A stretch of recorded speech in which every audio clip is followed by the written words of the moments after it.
I want to describe in detail a pre-job plan success story that we had working for Columbia Gas of Ohio in Columbus, Ohio.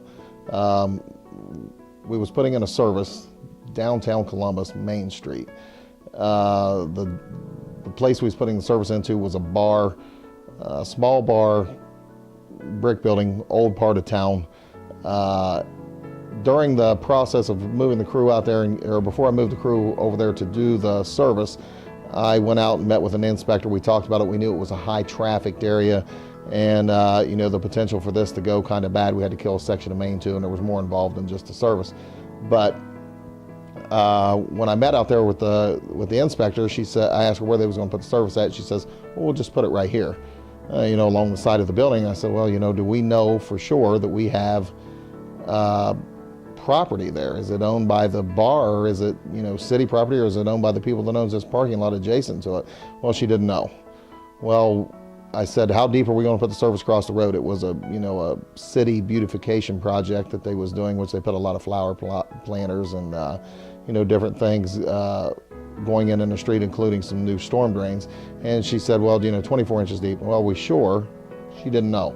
So I called and had Bob Cook, which is a supervisor for Columbia, come out and, you know, talked about it in a little more detail to get some of Bob's knowledge of working with downtown a lot and have him help us with the problem. Well, we discovered then by getting survey out there that the job that we was doing would have been put in incorrectly. There would have been a flower planter going there. The line would have had to have been moved. The place where we was going to set the meter up by the bar, alongside of the building of the bar, I should say, was private property. The bar actually structure set entirely on its property. So, you know, at doing this, having Bob come out saved us from a, you know, a bad situation, got us a better plan and a better way of installing this service.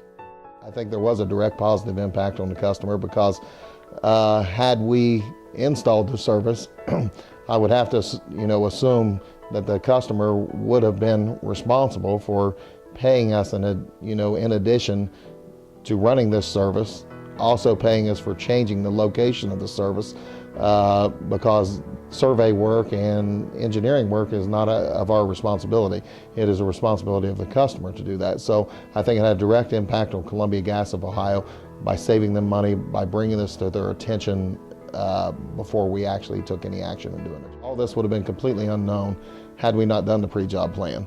The outcome would have been, you know, we would obviously had to come back, move this service because of the construction that the other company was doing there would not have, they wouldn't have been able to accommodate the flower planter, wouldn't have been able to accommodate a future storm line that was going in. So the service would have had to been entirely moved. So